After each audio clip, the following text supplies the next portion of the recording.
Hi, my name is Cora, and for my 30-day challenge I decided to explore the topic of sustainable fashion. So recently I've become aware of the seriously dark side of the fashion industry, which is one that a lot of us are not aware of.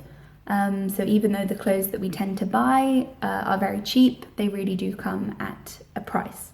So just to give you an idea, worldwide, 23% of the chemicals produced are used by the textile industry. Over 10,000 litres of water go into producing a single pair of jeans. In manufacturing countries, the average working day is between 14 to 16 hours, and around 20% of water pollution comes from the fashion industry.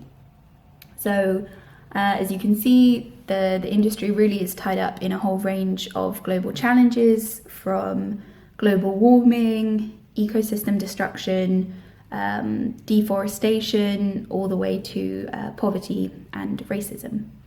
So what can be done about this? Well, the solution would be a very complex one, and it's difficult to summarize in a single video, but a good place to start on an individual level would be to massively reduce your consumption of clothing and textiles.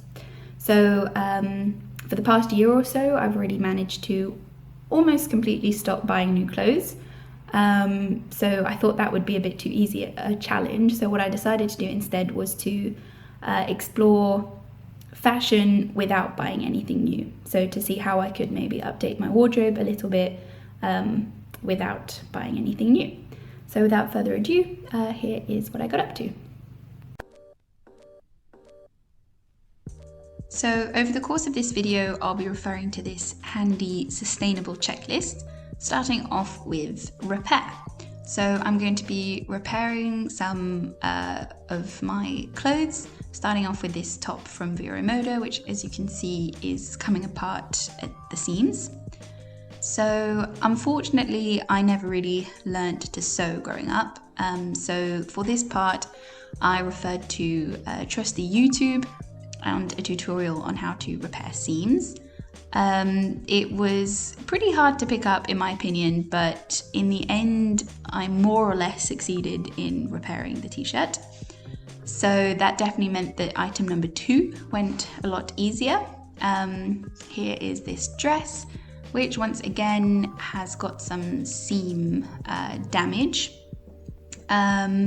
So as I was sewing, I was thinking a little bit about how the fast fashion industry is set up so that we, buy really cheap clothes, and then when they start falling apart, we tend to discard them and replace them just because it's so affordable.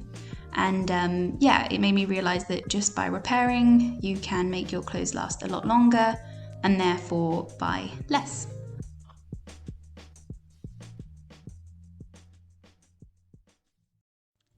So part 2 of the challenge, reuse, is when things started to get a bit more exciting. I went to this massive secondhand shop not far from where I live, who have all sorts of things from paintings to pots and pans and flower pots, all sorts really. So it provides a really nice insight into how the circular economy can be encouraged on a local level. I'd never actually bought any clothes there, and that's what I went there to do this time.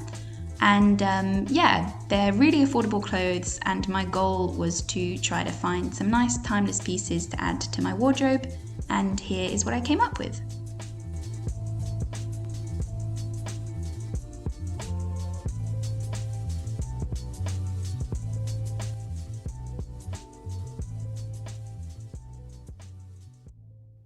Moving on then to the final step of the challenge, which was restore. And this segment came from the realization that a lot of the times when we buy new clothes or other items like shoes, it's because we don't take good enough care of the ones we own. So I decided to give some new life to these old and tattered trainers. I picked up a few hacks, for example, repairing the ends of shoelaces by using tape and permanent marker.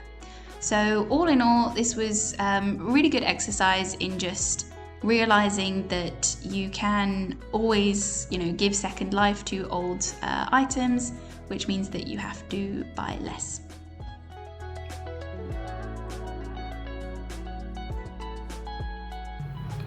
So, having come to the end of my 30-day challenge, I feel really quite inspired regarding the small changes that can be made to reduce the amount of clothes that we consume. So it really is as simple as taking better care of the things that you have, putting in the effort to restore and repair those clothes so that they last a lot longer. And then, of course, exploring the circular economy when it comes to clothes. So buying secondhand can actually be a really fun way to enjoy fashion. Because while, as I said earlier, it is quite a dark industry, it's fun, and I personally really enjoy finding new ways to dress and expressing myself creatively through how I dress. So it's nice to know that there are ways to do that without being harmful to the environment. So I look forward to exploring this further. Obviously, one person not buying any clothes isn't going to solve the problem of the fashion industry. But I think that just developing new habits and being a little bit more aware of the issues tied up in this is a really good place to start. And I learned a lot, picked up some new skills, so I'm really glad I did it, and really recommend all of the people who might watch this video to give it a go. Thank you for watching.